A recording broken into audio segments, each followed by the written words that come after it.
ketemu lagi di Peluang Inspire bareng aku Alin Wiratmaja. Buat kalian yang belum subscribe dan tontonin semua episode kami. Kali ini kita bakalan seru-seruan. Udah ada Gembong Suwito, founder dari Juara dan investment director dari Sahamologi. Halo Mas Gembong. Halo Mbak Ali. Dan ada Ken Henderson, founder Getterich. Hai Ken. Halo Ci. Halo, ketemu lagi kita dan ada Dennis SLL, founder Sekolah Saham Indonesia. Halo. Udah siap belum? Wah siap dong, mau main pingpong kita kan? Tapi ini pingpongnya nggak pakai bola, kita mau main this or that. Jadi ada dua pilihan, kalian nggak boleh di tengah-tengah ya. Jadi nggak boleh diginiin, harus biru atau merah kayak gitu ya. Baik, saya ambil dulu nih. Boleh bantuin nggak Dennis? Boleh dong. Nih, ini terlalu jauh ke sana. Ya, ntar ada pilihan biru dan merah kayak gitu. Boleh mana? Belum, nggak ada. Ini kita pakai bola bayang. Jadi nggak boleh ungu ya, jadi harus clear nih pilihannya apa ya, kayak gitu ya. Oke, kita akan keluarin pertanyaannya. Are you ready guys? Yes. Baik, siap. Pertanyaan pertama.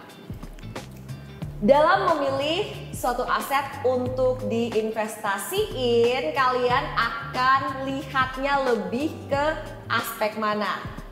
Teknikal atau fundamental? Sebenarnya aku pengen begini sih, Soalnya mau dua-duanya ya? Dua-duanya. Iya, pengennya tuh Fundamental dua-duanya. semua nih. Iya, gue pengen. Sebenarnya pengen dua-duanya, cuma kan harus pilih salah satu. Jadi fundamental. Aturannya itu ya, this or that, nggak boleh ini. Kenapa nih pada milih fundamental? Satu-satu deh dari Dennis dulu. Aku ya. Jadi kalau sebenarnya disuruh pilih dua, aku akan tetap pilih dua-duanya. Karena ya ibarat kita kayak mau perang nih, kan kalau bisa bawa senjata sebanyak-banyaknya dong ya kan. Nah cuman kalau disuruh pilih satu, cuman boleh pakai satu analisa, aku akan pilih fundamental. Karena ketika kita beli aset apapun, ya mau kita beli emas, kita mau beli saham US, mau beli kripto, kita kan harus punya conviction untuk kita bisa beli, kalau turun kita berani beli lagi, kita bisa hold sampai misalnya 2 tahun, 3 tahun, bahkan sampai 10 tahun ke depan. Conviction itu didasarkan kan dari bagus atau enggaknya suatu aset. Jadi kalau misalnya oke, secara teknikal ini memang bagus nih, ya kan. Oh ini breakout resistance nih misalnya, oh ini rally terus secara tren nggak pernah patah, major trendnya uptrend ya kan, volumenya juga bagus, akumulasinya oke segala macam. Tapi ternyata ya aset ini jelek, ya ujung-ujungnya in the long run, market kan is waiting machine kan, jadi dia bakal balik ke harga intrinsiknya. Sedangkan kalau kita berbicara fundamental, andai kan kita nggak boleh pakai teknikal nih, kita cuma boleh pakai fundamental, kita beli, kalau turun ya kita beli lagi. Kalau turun lagi kita beli lagi, dan kita tahu bahwa ini memang aset yang bagus. Ibaratnya kalau misalnya bola misalnya iPhone deh ya kan, iPhone 14 misalnya dijual 1 juta, masa nggak mau beli ya kan? Kita tahu emang harganya itu bukan 1 juta, ada margin of safety-nya, jadi kita punya conviction, kita bisa beli dan kita bisa invest. Nice. Kalau Ken kenapa tadi sempat ragu-ragu kayak mau pilih technical juga? Sebenarnya fundamentalnya benar udah dijelasin sama Dennis. Iya. Tapi kan timing kita masuk kadang ngaruh ya. Iya. Kalau kita masuk, kadang kalau misalkan ya ini pengalaman pribadi, gue juga pernah beli and then dia turun dulu, ya gue top up sih bener, tapi gue mengandai-andai kalau waktu itu gue lihat technical juga. Average-nya lebih bagus ya? Average-nya lebih bagus. Mas Gembong, gimana caranya combine fundamental dan technical? Tadi kan kita sama asetnya kita punya conviction-nya, gimana caranya kita kombinasikan sama technicalnya? Ya. Jadi kalau saya investasi, maka itu kan uang kerja keras kita, keringat kita.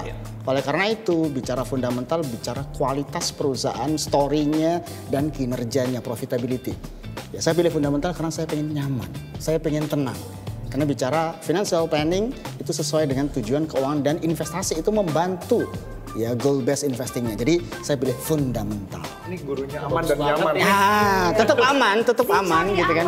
Si cari aman dan nyaman. Iya, karena bayangkan gini, saya investor, newbie, masuk ke market.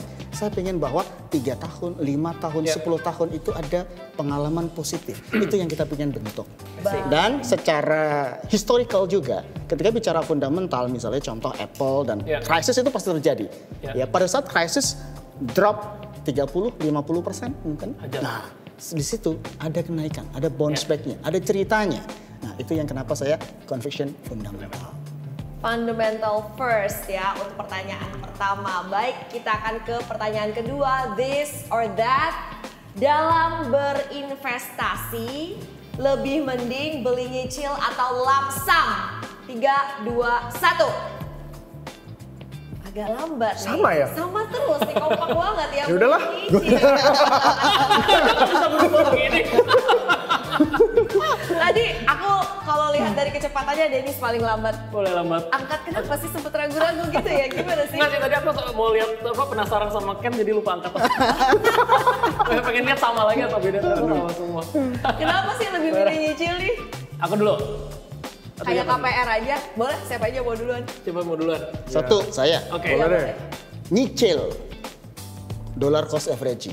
Iya. Ibaratnya saya dapat uang bulanan, ada hasilnya, saya invest. Saya ya tradingkan. Itu bicara terkait dengan good habit. Ya. Dan mulai dari kecil, nominal kecil. Bayangkan misalnya saya dapat income ya surplusnya bulan ini itu 500.000 misalnya. Begitu saya invest ya 500.000, 500.000, 500.000 tanpa melihat market timing ataupun dari sisi momentum. Habitnya kecil-kecil jadi bukit. Ini yang sering kali ini kan ya. Ya, kenapa? Karena bicara jangka panjang, akumulasi aset. Investasi bicara masalah akumulasi aset. Jadi habit positifnya dilakukan, dimulai dan dollar cost averaging atau nyicil, nggak kerasa. Lama-lama jadi susah bukit. timing the market itu ya. That's point gitu. Ken, Iya sih. kenapa lo pilih nyicil juga? Jadi lo nyicilnya nyicil rutin atau nyicilnya lihat momentum bertahap, beli bertahap? Oh, nyicilnya lihat momentum sih. Kalau Iya. gua prefernya nyicil momentum karena ya lihat juga kondisinya. Kayak misalkan lu lihat dia udah terlalu tinggi, karena kan market selalu ada dia koreksi lah. Masa semuanya naik terus, semua langsung jadi kaya raya kan? Nah begitu koreksi baru masuk lagi gitu. Oke, kalau Dennis gue minta tips biar lo sizingnya oke gitu tiap kali nyicil. Misalnya lihat harga nggak? Oh harganya semakin deep lu gedein lagi size-nya atau kayak gimana? Oke, kalau pertama ya Nyicil Bitcoin nih kan kemarin konteksnya kan? dulu. Iya, oke, Bitcoin ataupun aset lainnya sebenarnya Iya, sama aja. oke. Yang pertama itu kita harus tahu dulu, sadar kalau kita itu bukan pintar, kita nggak pintar. Jadi jangan sombong, jangan berasa paling pintar terus mau timing the market. Ya. Jadi di market itu kalau misalnya kalian bisa bener timing the market itu bukan karena kalian jago, ya bisa jadi karena hoki gitu. Ya. Jadi nggak mungkin kita bener terus. Jadi kita kan ngomongin invest ini kita mau untuk tujuan finansial 10 tahun, 20 tahun, itu 30 tahun ke depan, ya kan. Jadi kalau misalnya bulan ini, misalnya contoh aset, jangan Bitcoin nanti bias ya. Kita contoh deh aset A harganya Rp1.000, harganya Rp1.000. Habis itu kita mau timing the market, kita mau beli pokoknya di 900, nggak mau tahu harus 900. Bulan depannya 1.100, bulan depannya lagi jadi 1.200, bulan depannya lagi jadi 1.400, nggak kebagian bareng, ya kan? Jadi yang pertama yang harus kita pastikan, ini size yang memang kita udah sisihkan dari income kita, baik dari gaji ataupun hasil usaha, ini berapa nih? Misalnya contoh Rp1 juta, udah 1 juta ini langsung hajar, 1 juta ini langsung hajar untuk beli tiap bulan, misalnya ya tiap gajian atau akhir bulan ya. Habis itu misalnya nih, kan ada momen-momen ketika misalnya suatu aset tersebut turun, misalnya terkoreksi 5% atau 10% yang cukup dalam, nah baru kita hajar. Pakai apa? Pakai uang misalnya dari side hustle kita, atau kita ada side income, ya kan? Atau dan lain-lain, atau misalnya dari cuan dari trading, nah, baru kita hajar dengan porsi yang lebih besar. Jadi yang pertama, yang memang setiap bulan yang udah fix, sudah pasti, kita tetap cicil, dan ketika ada penurunan cukup dalam, baru kita hajar lebih banyak. Gitu. Di combine. Yes, di combine. Oke, buat yang suka nyicil beli, aktifin fitur recurring Recurring. dibuang. Baik. Sebenarnya bisa di Bitcoin, bisa di Ethereum, dan juga bisa di saham US kan. Ada pockets lagi. Betul, udah familiar banget nih luar biasa. Aku user setia soalnya. Wih, jangan lupa ya kasih bonus pulang. Atau Oh, jadi bisa brand dapat ambassador. bonus dengan program referral. Baik. Jangan lupa pakai kode di bawah ini teman-teman. Masukinnya kode gua gitu. Kode gue. Kodenya ada peluang ya, jadi kalian bisa berkesempatan mendapatkan hadiah sampai Rp1 juta. Oke. Oke, ini pertanyaan yang ketiga kalau sampai sama lagi. Wah, berarti sehati parah banget nih bertiga. Oke, lebih beda nih. mending investasi di aset kripto atau saham AS. 3, 2, 1. Dilarang nyontek. Aduh, gue tuh bingung gimana ya. Nah, ragu-ragu kan? Bingung gue tuh. Ken nggak boleh lihat yang lain. Ya. Oke, stop. Ya. Itu beda sendiri ya? Ya, kamu yang kripto sendiri. Kenapa? Waduh. Ini karena pilihannya sahamnya saham AS sama kripto kan. Iya. Jadi kita, wah ini nanti bisa diserang nih sama orang yang nggak percaya sama kripto. Diserang saya, enggak ya. Jadi gini, Just kidding. kita kalau ngomongin investment di aset kelas itu kan ada banyak banget ya. Iya. Ada yang paling umum yang semua orang tahu itu ada gold, habis itu ada saham, reksadana, peer-to-peer lending, kripto, properti, banyak banget lah. Pokoknya benar-benar banyak banget. Dan sebenarnya kalau dilihat dari sifatnya, itu kan ada sifatnya modal. Modal itu apa? Seperti saham. Habis itu ada yang sifatnya utang, misalnya di bonds atau juga peer-to-peer lending. Dan yang satu lagi, ada yang sifatnya store of value. Nah, store of value itu yang dulu mungkin 10 tahun atau 20 tahun atau orang tua kita tahu itu mungkin emas, gold, ya. Nah, sekarang ada yang baru, yaitu Bitcoin. Ini bukan keseluruhan kripto ya, jadi jangan salah paham. Jadi bukan semua kripto itu store of value, tapi cuma Bitcoin. Kenapa Bitcoin ini bisa dijadikan store of value? Karena Bitcoin ini pertama, supply-nya ini terbatas, hanya di 21 juta keping koin.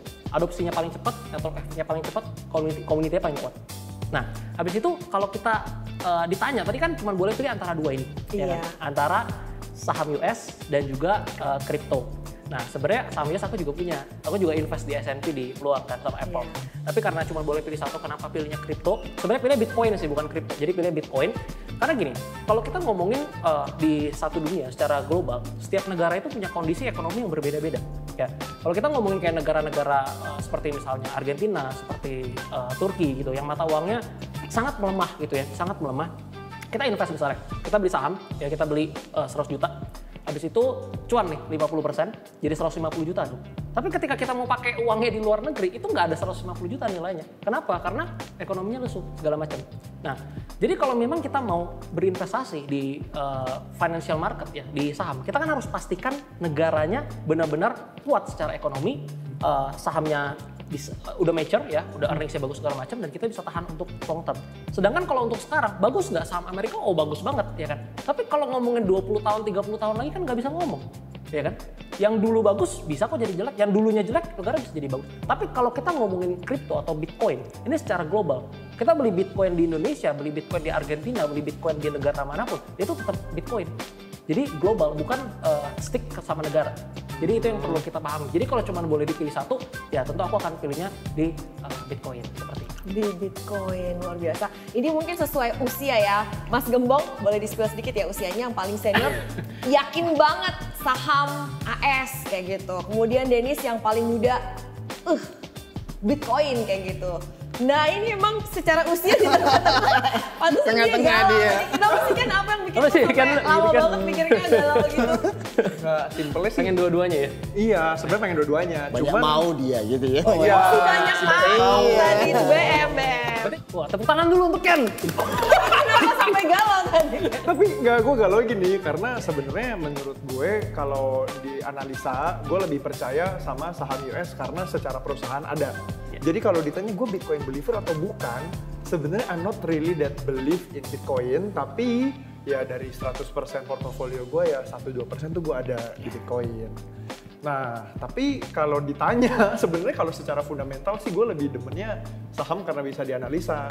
Jadi gue tuh galau kayak dua-duanya menghasilkan cuan sih.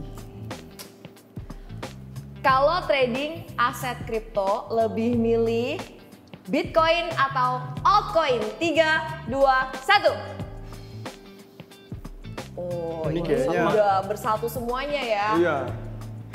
Kenapa nggak altcoin? Siapa nih mau jadi juru bicaranya? Ken. Punya Bitcoin. Nggak, soalnya kalau altcoin ya risknya jauh lebih besar. Even Bitcoin sendiri pun udah termasuk high risk ya. Nah, ya high risk, high return. Kalau altcoin tuh kayak, ya menurut gue pribadi, personally, gue ngerasa altcoin tuh kayak, ya ini orang lagi mau ngeruk duit orang lain aja nggak sih gitu loh. Jadi proyeknya beneran jalan atau enggak? Karena yang dijanjikan banyak, sedangkan yang bener-bener berhasil tuh dikit. Kalau dilihat dari cryptocurrency yang bener-bener jalan apa sih paling? Bitcoin, Ethereum. Sisanya yang lain ya Sosok. ada yang sosok, ada yang malah kayak parah banget gitu kan. Jadi gue sih ngerasanya Bitcoin lah kalau trading ya. Kita lanjut ke pertanyaan kedua nih. Kan aset kripto mulai naik akhir-akhir ini. Menurut kalian apakah ini udah confirm peralihan dari bearish jadi bullish atau hanya dead cat bounce alias pura-puraan aja nih reboundnya? Oke? 3, 3, 2, 1. Wah, Mas Gembong beda. Gembong dead cat bounce aja. Kamu ada bikin ini ya, konten soal ini ya nggak sih? Iya. Oke, tapi kita dengerin dulu dari Mas Gembong. Kenapa ini kayaknya itu cuma reboundan aja? Ya, kita bicara bahwa time frame investasi ataupun biasa kita miliki misalnya 1 tahun jangka pendeknya ini gitu kan. Nah, kita tahu bahwa pergerakan satu komoditi terutama Bitcoin ini kan liar sekali ya. Tertingginya 64 sekitar segitu. Pada saat itu semua prediksi nyatakan 100.000, 200.000 masuk semua liquidity-nya. Nah, terus karena ini di sisi perdebatan terkait dengan fungsinya, terus terkait dengan mata uangnya, sampai ke kebijakannya. Nah, akhirnya kayak kemarin 2021, 2022 60 ya lebih itu menjadi 16.000. Nah, di situ. Terus ternyata resikonya bukan hanya Bitcoin-nya saja, tapi FTX-nya, apa artinya exchanger-nya ya, exchanger-nya itu yang jadi ini. Nah, mungkin saat ini selama regulasinya itu masih belum clear, ya belum sustain terkait dengan produk ini, maka menurut saya itu masih ya dead bounce. Kemarin itu bicara kenapa rebounds kenceng, karena memang Amerika bilang bahwa ini apa namanya salah satu big bank ya akan menyatakan untuk JP Morgan itu ETF Bitcoin. Nah, itu kira-kira sementara ini untuk dalam frame 1 sampai 2 tahun ke depan. Kira-kira itu pendapat saya pribadi. Disclaimer ya. Biar seru, coba kita minta pendapat dari Jadi debat ya. Jadi debat. Ntar berantemnya di luar. Kalau menurut aku sebenarnya nggak bisa dibilang bullish juga, karena kita ngomongin bullish itu kan secara pasti major trend ya. Nggak mungkin kita ngomongin pakai time frame kecil ya kan. Major trend kalau kita buka di weekly ya masih di bawah 40.000, nggak bisa dibilang bullish ya kan. Kalau kita lihat dari 2021 kan rally-nya kelihatan. Orang awam juga bisa lihat, oh ini arahnya ke atas kanan nih ya kan. Kalau sekarang kan masih ada di bawah ya. Even belum lewat 40.000. Jadi kalau bilang di bullish sebenarnya enggak, tapi kalau apakah berakhir fase beresnya, makanya aku pilih yang ini, yang merah. Aku bisa bilang iya, karena kenapa? Kita lihat secara historical bahwa Bitcoin ini kan ditambang. Jadi Bitcoin ini nggak tiba-tiba dicetak dari angin ya. Dia ditambang, di mining, dan setiap 4 tahun sekali ada peristiwa yang namanya Bitcoin halving. Ketika Bitcoin halving ini, rewards untuk para miner ini kan berkurang. Yang tadi dari 50 ya kan, berkurang jadi setengah ya kan, namanya half jadi setengah, jadi makin sedikit. Dan biasanya 8 sampai 10 bulan setelah Bitcoin halving, harga harga Bitcoin naik dan rally. Nah, crypto winternya kapan? Crypto winternya kan kemarin nih 2022 ya, sampai bottom udah 15.000, 16.000 ya, dan sekarang udah mulai rebound. Jadi kalau kita lihat tahun depan Bitcoin akan halving, ditambah faktor makroekonomi yang bisa dibilang cukup mendukung ya. Jadi menurutku ini udah menjadi fase akhir dari bearish, tapi belum bullish ya. Mungkin bakal sideways panjang dulu sampai Bitcoin Bitcoin halving, dan kita menunggu 8 sampai 10 bulan setelah Bitcoin halving. Nah, aku jelasin sedikit dari sisi makro ini, mungkin nanti kalau nggak dijelasin mungkin bakal ada komentar-komentar netizen yang pedes nih. Yang so tahu, yang so pintar. Ini perspektif ya, jadi bisa aja salah ya, tapi perspektifnya adalah seperti ini. Kalau kemarin FOMC udah 0 BPS gitu ya, udah keluar 0 BPS, dan The Fed masih bilang bakal hawkish 2 kali lagi buat naikin suku bunga. Coba kita ambil dari perspektif lain dulu ya. Jadi kita ambil dari perspektif lain, kita lihat krisis bank di Amerika ya. Ada SVB, ada First Republic yang udah bangkrut kemana-mana ya kan. Kalau misalnya suku bener hawkish lagi, suku bunga dinaikin lagi, ya dihajar lagi, itu floating loss bonds di bank-bank Amerika itu bakal makin gede. Ya mereka nggak bakal bisa bertahan, nggak bakal dikasih nafas. Bahaya kalau misalnya sampai bangkrut lagi. Dan yang kedua, ya bantuan dari untuk bank suntikan dana yang waktunya, tapi nggak lama sih, cuma 1 tahun ya, bantuan untuk bank aliran dana itu kan udah dialirkan. Jadi kalau misalnya bantuan dikasih, tapi dilakukan quantitative tightening lagi, nggak sejalan dong kebijakan. Jadi kayak nggak berguna dong kebijakan. Jadi menurutku pribadi, tahun ini ya. Udah nih terminal rate berarti. 0 BPS kan udah nih kemarin. Harusnya ada penurunan min 25 2 kali mungkin. Ya bisa mungkin di 4 atau 4,25.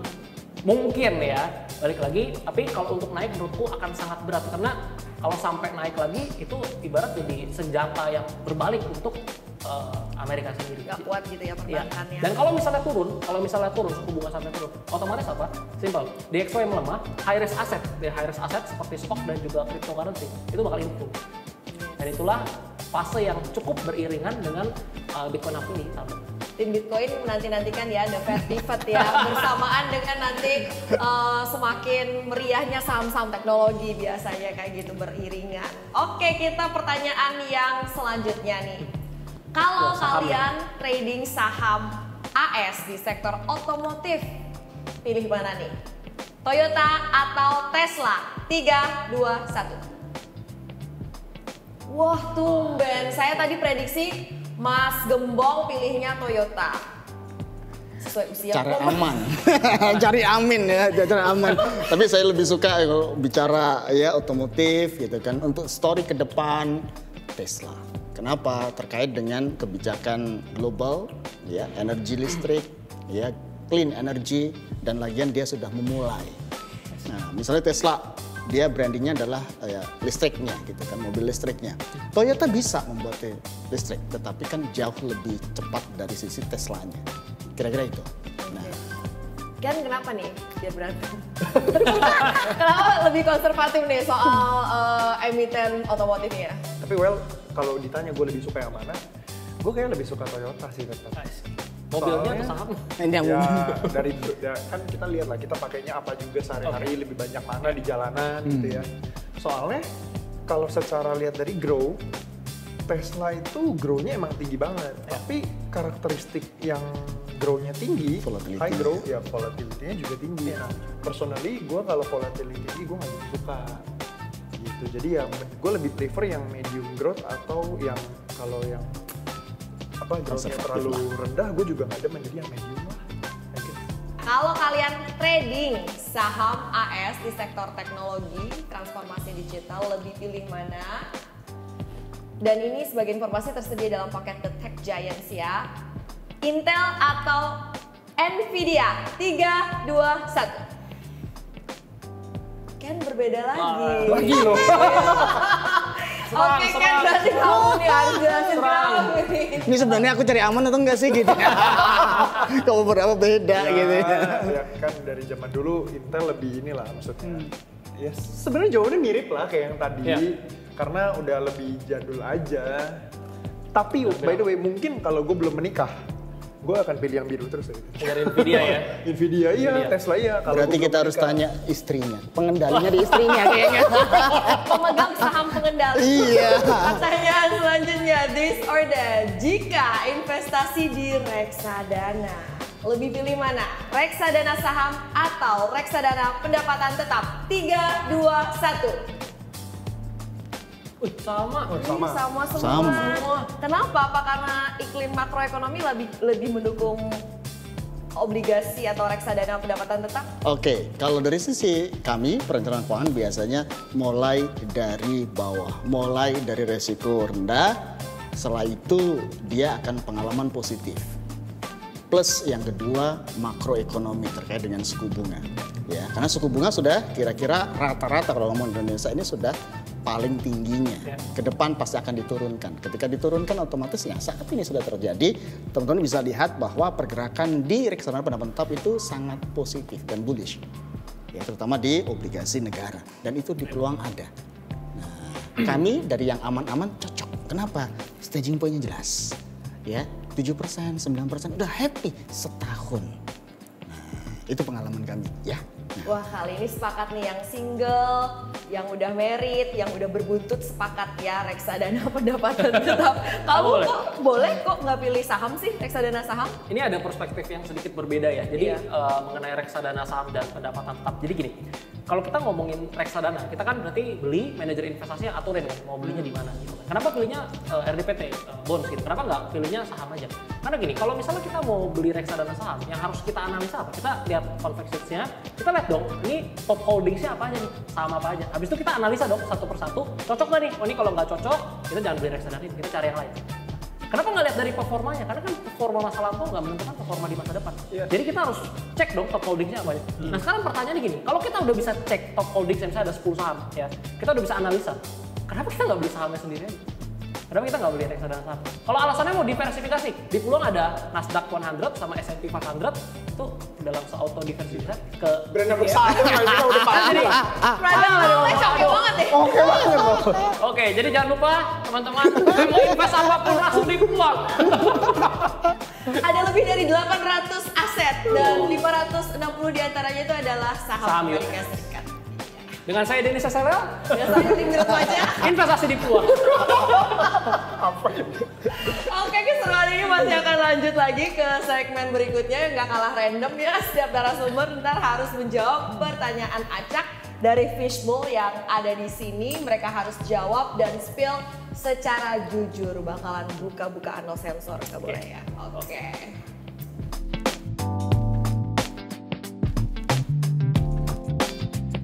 Silakan di Siapa dulu nih? Kamil. Ya. Boleh. Mulai dari Dari yang mana panggung dulu? Nah boleh. Sip. Saya insecure nih yang paling tua gitu. Yang paling mateng. Banyak senior. Iya. Oke, kita biarkan Mas Gembong dulu menjawab pertanyaannya. Wow, deg-degan saya. Wow, berapa kerugian ataupun keuntungan terbesar Anda dari investasi? Dua-duanya General ya? atau aset spesifik? Oke, yang pahitnya dulu ya. Ya, boleh. Kerugian hampir mendekati 200 juta. Dalam Itu satu kali transaksi. nggak dalam 1 tahun lah ya. Dan itu kenanya di forex. Oh, sih. Pengalaman saya. Apa yang terjadi waktu itu? Inggris kemarin gitu. Ya, satu Inggris kalau kita UK. bicara yuk ya. Nah, itu benar-benar uncontrol lah ya. Karena biasanya kita swing trade untuk di forex gitu. Ternyata ya kena margin call. Jadi habis apa yang kita lakukan selama hampir 1 tahun atau 2 tahun terakhir. Kira-kira itu. Nah, tapi keuntungan terbesar ya saham. Oh, saham. Saham. Ya, saham Indonesia saya. Berapa? Lumayan gitu. Berarti lebih gede dari 200 juta. Kalau dia rugi 200 juta berani sebut, untung nggak berani sebut berarti lebih gede dari 200 juta, betul? Nah dong bisikin Pak, kan udah Iya. ini, udah final kan. Ya mendekati 2 kali lipat dari keuntungan itu. Jadi recovery-nya di saham Indonesia. Kalau di saham Amerika, ya karena memang pergerakan saya di teknologi, Apple, ya, dan indeksnya, ya pertumbuhannya sekitar 15-20 menurut saya setahun cukup. Yang penting adalah konsistensi dan akumulasi aset. Betul. Itu. Cukup banget lah 15-20%. Ya, karena Warren Buffett pun kalau kita bicara story compoundingnya dari 20%. 18-20, 18-22 lah. Saya tipe konservatif, perencanaan keuangan setting 12-15% sudah sangat happy. Nah, itu kita lakukan dan di peluang ada momentumnya. Nah, baiknya adalah mulai dari sangat kecil, affordable sekali. Misal mulai 5.000 ya Pak? 5.000 atau 0,3 dolar. dolar bisa. Artinya take action guys. Dapat bonus? Oke, siap. Mana baru? Recovery dari kerugian 200 juta tuh gimana? Nah, ini yang paling Mentally, susah, mentally ya, ya. yang paling susah adalah recovery-nya. Nah, saya recovery sekitar 3 tahun. Terus akumulasi selama 3 tahun itu akhirnya modal. Nah, seringkali itu yang kita rasakan bahwa investment itu ada suatu ya, challenging. Wisdom itu butuh 3 tahun, kenapa rata-rata tiap tahun berbeda. Pengalaman ceritanya berbeda. Nah, saya merasakan recovery itu sekitar 3 tahun. Apakah Anda pernah ketipu investasi bodong? Sebenarnya nggak pernah bodong sih, cuman lebih ke kayak apa ya. Jadi tahun 2012 tuh gue di-approach sama agen asuransi. Wah, ini agen asuransi jago banget jualannya, beneran. Wah. Jago banget. Jadi begitu nilai wah. Nah, lu tebak deh mereknya apa? Banyak kan? Banyak. Mereknya banyak tuh. Nah, jadi dia jago banget jualannya. Dia iming-imingin gue terus selama 2 minggu. Ini nih lagi naik nih nilainya. Terus dia datengin ke gue, dia bilang gini, ini lu kalau beli nih, kalau sampai rugi perusahaan gue berarti rugi banget. Karena investasinya ke A, B, C, D, E. Nilai equity-nya waktu itu per unit 15.000, minimal beli berapa belas juta, dan gue waktu itu masih SMA. Dia punya duit karena gue jualan kan, rajin waktu itu. Jadi ya udah gue beli. Seminggu kemudian dari 15.000 turun ke 12.500 dalam seminggu. Terus gue langsung kayak, ini pertama kalinya nih gue invest waktu itu. Terus gue kayak, oke, ternyata ini gak enak ya rasanya ya. Jadi gue mungkin bukan ngerasa gue ketipu, tapi gue ngerasa gue kurang belajar. Gue tuh merasa, wah ini gue mengakui dia jago jualan dan well, gue yakin juga dia tidak di training sebenarnya isi produknya itu apa. Yang penting kan dia dapat komisi kan. Betul, sebenarnya kan harusnya dijual proteksinya ya. Betul, dia jualnya investasinya, gue nggak ngerti dan gue yakin pasti yang nonton juga pernah merasakan hal itu. Viral ini kayaknya ini banyak Viral nih jangan ya. Ya, jadi gue nggak menyalahkan dia, cuma jujur sih, gue kalau diajak ketemu dia gue nggak mau lagi. Iya, jadi ya kalau investasi bukan di asuransi teman-teman, tapi di peluang. Luar biasa. Punchline-nya kuat, bro. Boleh lah. Ini calon BA juga nih. Sampai ketemu minggu depan, Ci. Itu dipilihkan, kayaknya dipilihkan itu. Ini, ayo. Ini lu tuang aja. Jangan nanti beresinnya. Oh nggak apa-apa, minggu depan kita sini lagi. Oh iya benar. Untuk beresin ya. Bukan untuk syuting Dennis. Waduh, ini yang terakhir ngeri banget ya, spill portofolionya. Ini portofolio ya. Jadi portofolio mungkin general dulu ya sebelum dipulang. Secara general untuk sekarang memang mayoritas ini masih di saham Indonesia. Ada di sekitar 45%, tapi itu bukan semua di saham, jadi ada porsi cashnya, cuma tetap stay di RDN. Lalu untuk sekitar 30-35% itu ada di kripto, ya. Jadi ada sekitar sisa 20% dan mungkin 12% atau 13% itu ada di indeks S&P dan Nasdaq 100, dan mungkin 2%-nya itu di saham. Jadi aku kalau di market yang efisien seperti di US, emang lebih sukanya hajar di indeks gitu. Karena kalau kita mau tarik 10 tahun, 20 tahun, itu bakal outperform mungkin 90% investor lah. Good Dan point. kita nggak perlu adu pinter kan. Karena ya kalau kita lihat, wah Bill Ackman nih misalnya, Peter Lynch, Warren Buffett bisa sekian, ya kan. Kita di S&P bisa 15%, 16% kan, kita nggak perlu capek-capek ulik, ya kan. Itu Betul. S&P dan Nasdaq 100. Nah, habis itu sisanya baru mungkin 2-3% di saham US-nya. Dan 5% ini tetap stay cash. Ya, jadi cash ini ya untuk kalau misalnya memang ada sesuatu yang diskon murah. Misalnya murah ini bukan cuma di finansial. Misalnya contoh ada di mall ya, ada lagi butuh laptop nih, pas laptop lagi diskon kan bisa sikat gitu kan. Iya. Jadi tetap spare 5% cash. Habis itu untuk kriptonya sendiri yang tadi ada di peluang ya, 30-35%, mungkin ada 5-10%-nya masih dalam bentuk cash di saldo, sisanya udah dibentuk koin, dan kalau di koinnya itu 85% itu di Bitcoin. Jadi sisanya baru alts. Nah, ini juga kenapa mungkin banyak banget yang nanya gitu ya, teman-teman di community dan lain-lain. Kenapa kok tiap hari kerjanya ngulik kripto, bacain ya kan, smart contract, blockchain segala macam, tapi kenapa nggak hajar di altcoin? Karena gini, kalau misalnya kita masuk dari winter baru mau masuk ke menuju Bitcoin halving ya, secara historical Bitcoin itu selalu outperform altcoin. Dan kita lihat di CMC aja dari 20.000 token dan koin yang ada gitu, itu ya yang bisa masuk top 100, top 50, top 10 dan bertahan selama setiap cycle itu berapa? Paling cuma 3 atau 4 ya, Bitcoin, Ethereum, mungkin XRP ya, sama LTC, sisanya hilang gitu. Aku ingat di 2017 beli BCD itu di harga 60, pemain lama pasti tahu, 60.000, 70.000, harganya terakhir jadi 5.000 ya kan. Jadi taruh 70 juta jadi 5 juta kan. Jadi udah nggak balik-balik, sampai bulan pun nggak balik-balik. Jadi cycle-nya berbeda. Nah, jadi strategiku tetap hajar di Bitcoin dulu. Nanti ketika Bitcoin dominance-nya udah mulai menurun ya, udah mulai masuk ke alt season, baru mulai taking profit dan pakai hasil profit Bitcoin-nya untuk hajar ke alt. Jadi udah nggak tambah modal lagi pas udah bulan. Makanya ini konsep yang agak unik ya. Ketika bulan lagi rame-rame nih semua orang ngomongin kripto, itu justru waktu yang harus kita pakai untuk hati-hati.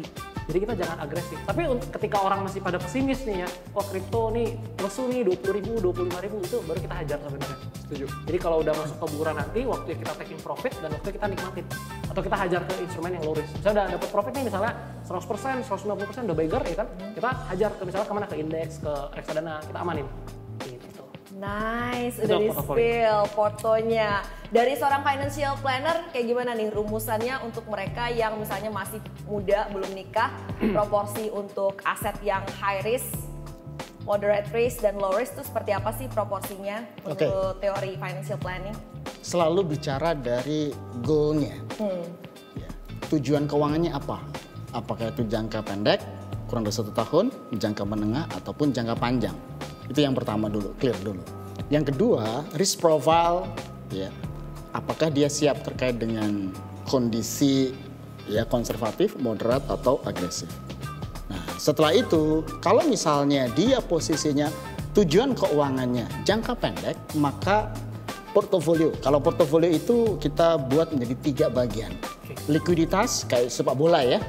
Ya. Area likuiditas itu bicara terkait dengan back sama goalkeepernya. Likuiditas. berarti apa? Resikonya rendah, liquid, contoh reksadana pasar uang, dan ini semuanya ada di peluang. Ya. Terus yang kedua kita bicara untuk yang moderat ya, atau yang stable, yang stabilitas itu biasanya reksadana pendapat tetap dan emas, stable. Dan yang terakhir itu bicara agresif. Nah agresif bicara terkait dengan pertumbuhan. Mana yang cepat? Growth. Nah itu teman-teman bisa kalau sepak bola itu strikernya harus cetak gol nih, harus cetak return nih. Nah, bagaimana komposisinya? Baik lagi tergantung dari risk profile dan tujuannya. Tapi kalau biasanya untuk jangka pendek, biasanya kami likuiditas itu 50-60%. Ya, yang berikutnya stabilitas 30-40%, sisanya mungkin equity atau berbasis growth-nya itu cuma 10%. Ibaratnya benar-benar jangka pendek, amankan resiko dan likuiditas. Ya, itu untuk jangka pendek. Tapi kalau untuk jangka panjang, di atas 5 tahun, 10 tahun dan lainnya, saatnya cetak gol, saatnya agresif. Nah, tapi tentunya ya agresif pun harus diimbangi dengan yang stable dan likuiditas. Contoh kayak sepak bola, Ronaldo nggak akan bisa cetak ya gol kalau dia tidak disupport sama tim. Jangka panjang pun biasanya dalam portfolio at least maksimum 50-60% cukup dia agresif. Ya, makanya kan Dennis tadi secara share itu bicara pengalaman dia. Seagresifnya dia, tetap dia ada backup-nya. Nah, kira-kira itu. Nah, nanti kalau misalnya sudah oke, maka coba dilihat sampai 2-3 tahun ke depan. Sudah stable nggak? Sudah konsisten profit nggak? Nah nanti semakin dia paham, semakin dia mendapatkan skema untuk gimana profit konsisten, maka ini pelan-pelan akan dinaikin porsi growth-nya yang lebih tinggi. Kira-kira seperti itu.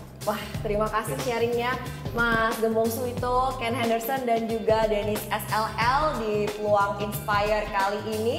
Dan untuk teman-teman peluang yang masih belum mulai berinvestasi dan tertarik untuk memulai perjalanan investasi kalian di Peluang, langsung aja download dan registrasi dengan kode ada peluang sehingga kalian berkesempatan untuk memenangkan hadiah hingga Rp1.000.000. Kunjungi website kami peluang.com dan sosial media kami untuk mendapatkan informasi lengkapnya. Saya Alin Wiratmaja, nantikan terus inspirasi, investasi, dan peluang cuan bersama Peluang Inspire. Bye! Gak perlu jadi expert dulu untuk bisa mulai trading. Di Peluang ada fitur signal untuk mempermudah kalian dalam menentukan keputusan trading dalam waktu cepat. Gak perlu lagi monitor satu persatu pergerakan pasar maupun aset. Ada rekomendasi analis dari para ahli serta data tren industri terkini. Contoh simpelnya, kamu akan mendapatkan signal untuk beli jika 80% analis atau lebih merekomendasikan suatu saham tertentu.